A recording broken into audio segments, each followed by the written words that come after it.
আসসালামু আলাইকুম। স্বাগত জানাচ্ছি আমার পডকাস্টে ক্ষমতার করিডোরে এক নতুন রহস্যময় এপিসোড। আজ আমি এমন একজন বিশ্বনেতার গল্প বলবো, যিনি একদিকে যেমন বিশ্বের অন্যতম ক্ষমতাধর মানুষ, তেমনি অন্যদিকে খাবারের টেবিলে তিনি নিজেও ছায়াকে বিশ্বাস করেন না। আমরা কথা বলছি রাশিয়ার প্রেসিডেন্ট ভ্লাদিমির পুতিনকে নিয়ে। আজকের এপিসোডে আমরা পুতিনের ডিনার টেবিলের রহস্য ভেদ করব। আমরা দেখব রহস্যময় থার্মাস ফ্লাস্ক, আন্তর্জাতিক নৈশভোজে অন্যান্য নেতারা গ্লাসে পানি পান করলেও পুতিন কেন নিজের আনা একটি বিশেষ মগ ব্যবহার করে। মস্কো থেকে মোবাইল কিচেন শুধু ব্যক্তিগত নিরাপত্তা নয়, কেন তার বহরের সাথে রাশিয়া থেকে উড়ে আসে নিজস্ব শেফ, সবজি, মাংস এবং এমনকি পান করা জলও। বিশেষ আতঙ্ক ও কেজিবি কানেকশন, কেজিবি এজেন্ট হিসেবে পুতিনের পুরনো অভিজ্ঞতা, কিভাবে তার এই সতর্কতার মূল কারণ। ক্লাইম্যাক্স, ফুড টেস্টার, নৈশভোজে চূড়ান্ত সবুজ সংকেত পেতে একজন মানুষের জীবনে কেন বাজি রাখা হয়, সেই শ্বাসরুদ্ধকর 30 সেকেন্ডের অপেক্ষা কেমন। ক্ষমতার শীর্ষে একাকিত্ব, এই বাড়াবাড়ি নিছক সতর্কতা নাকি ক্ষমতার সর্বোচ্চ আসনে বসে থাকার এক চরম মূল্য। আমাদের সাথেই থাকুন, ক্ষমতার এই করিডোরটি আজ আপনাদের জন্য উন্মুক্ত হবে। ডিনার টেবিল একটি যুদ্ধক্ষেত্র। দৃশ্যটি একটি কল্পনা করুন তো, সদ্য সমাপ্ত আন্তর্জাতিক সফর, প্রধানমন্ত্রী নরেন্দ্র মোদী বা অন্য কোনো বিশ্ব নেতার সাথে আন্তরিক বৈঠক, লাল গালিচা এবং অবশ্যই এক জমকালো রাষ্ট্রীয় নৈশভোজ। কিন্তু ক্যামেরার লেন্সের বাইরে এই খাবার টেবিলের এমন কিছু ঘটে যা শুনলে মনে হবে আপনি কোনো কেজিবি থ্রিলার দেখছেন। অন্য নেতারা যখন কাচের গ্লাসে ড্রিঙ্কস খাচ্ছেন, পুতিন তখন নিজের সাথে আনা সাদা ও কালো রঙের সেই রহস্যময় থার্মাস ফ্লাস্ক থেকে চুমুক দিচ্ছেন। এটি নিছকই চা বা কফি নয়, এটি একটি নিরাপত্তার মগ, যেখানে সব পানীয় তার সামনেই পরীক্ষা করে নেওয়া হয়েছে।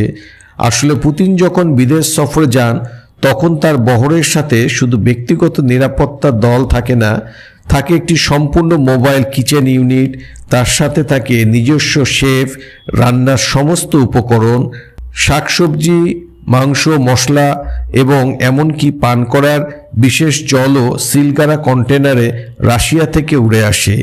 তিনি যে থালায় খাবেন, যে চামচ ব্যবহার করবেন, সব আসে মস্কো থেকে। কেন এই বাড়াবাড়ি? বিশ্বের আতঙ্ক ও কেজিবির পার্ট। প্রশ্ন হলো, পুতিন এত সতর্ক কেন? কারণ হলো বিষ প্রয়োগের পুরনো ঠান্ডা মাথার কৌশল। প্রেসিডেন্ট হওয়ার আগে পুতিন ছিলেন সোভিয়েত গোয়েন্দা সংস্থা কেজিবি দুর্ধর্ষ এজেন্ট।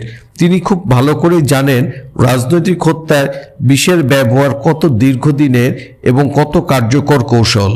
সাম্প্রতিক ইতিহাসেও এই ভয়ে প্রমাণ দেয়। বিরোধী নেতা অ্যালেক্সি নাভালনির বা প্রাক্তন এজেন্ট সের্গেই স্কিপারের ওপর বিষ প্রয়োগের ঘটনাগুলো প্রমাণ করে যে পুতিনের ভয় অমূলক নয়। তিনি তার নিরাপত্তার দায়িত্বে থাকা ফেডারেল প্রোটেস্টিং সার্ভিস এফএসও এই খাদ্য সুরক্ষার বিষয়টি সর্বোচ্চ গুরুত্ব দিয়ে থাকে। লজিস্টিক্স ও পুতিনের খাদ্যাভ্যাস। পুতিনের খাদ্য পরিবহন প্রক্রিয়াটি বিশাল লজিস্টিক্স চ্যানেল। পুতিনের জন্য রান্নার সমস্ত উপকরণ রাশিয়া থেকে বিশেষ নিরাপত্তা সিলগারাযুক্ত কন্টেনারে করে রাষ্ট্রপতির বিশেষ বিমানে অর্থাৎ প্রেসিডেন্সিয়াল এয়ারক্রাফটে আনা হয়।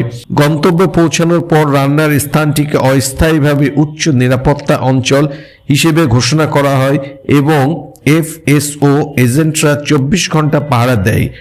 রান্নার প্রতিটি ধাপ ক্যামেরার নজরদারিতে থাকে। অন্যদিকে পুতিনের ব্যক্তিগত খাদ্যাভ্যাস খুবই নিয়ন্ত্রিত এবং রাশিয়ার ঐতিহ্যবাহী খাবার দ্বারাই প্রভাবিত। তিনি স্বাদের চেয়ে স্বাস্থ্য ও সরলতাকেই বেশি গুরুত্ব দেন। তিনি সাধারণত হালকা রাশিয়ান খাবার যেমন মাছ, ভেড়ার মাংস বা সামান্য মশলাযুক্ত স্টিউ পছন্দ করেন। প্রাতরাশে ডিম ও অমলেট থাকে। অতিরিক্ত চিনি, মিষ্টি, অতিরিক্ত মশলা বা প্রক্রিয়াজাত খাবার তিনি কঠোরভাবে এড়িয়ে চলেন। ক্লাইম্যাক্স, সেই 30 সেকেন্ডের নীরবতা। এবার চলুন আমরা সেই নৈশভোজের টেবিলে একদম কেন্দ্রে প্রবেশ করি, যেখানে নাটকটি মঞ্চস্থ হয়। পুতিনের নিজস্ব শেফের হাতে তৈরি খাবার যখন প্রেসিডেন্টের টেবিলে পৌঁছানোর ঠিক আগে একজন বিশেষ কর্মকর্তা প্লেটটির সামনে দাঁড়ান। উনি হলেন ফুড টেস্টার, নিরাপত্তার শেষ মানব ঢাল। তিনি প্রেসিডেন্টের খাবারের একটি ছোট অংশ নিলেন এবং ধীরে ধীরে তা মুখে তুলে নিলেন। শুরু হলো সেই শ্বাসরুদ্ধকর অপেক্ষা। পাশের করিডোরে দাঁড়িয়ে থাকা এফএসও এজেন্টদের দৃষ্টি এখন শুধু ফুড টেস্টারের দিকে। এই সময়টাই টেস্টারকে কমপক্ষে 30 থেকে 60 সেকেন্ড স্থির থাকতে হয়। যদি খাবারের সামান্যতম বিষ থাকে, এই মানুষটি হবেন প্রথম শিকার। তিনি অসুস্থ হলে সঙ্গে সঙ্গে প্লেটটি সরিয়ে নেওয়া হবে। 30 সেকেন্ড কেটে গেল, 1 মিনিট। টেস্টার গভীর শ্বাস নিলেন, একটি নির্দিষ্ট সংকেত দিলেন এবং নীরবে টেবিল থেকে সরে গেলেন। তার দেওয়া সেই নীরব সম্মতি হলো চূড়ান্ত সবুজ সংকেত। শুধুমাত্র এই লোকটির জীবন বাজি রাখার পরই ভ্লাদিমির পুতিন সম্পূর্ণ নিশ্চিন্তে সেই খাবার গ্রহণ করতে পারেন। ভাবুন তো, তিনি ভারতে বসেছেন, কিন্তু তার পাকস্থলী আসলে রাশিয়ার ল্যাব টেস্টেড খাবার হজম করছে।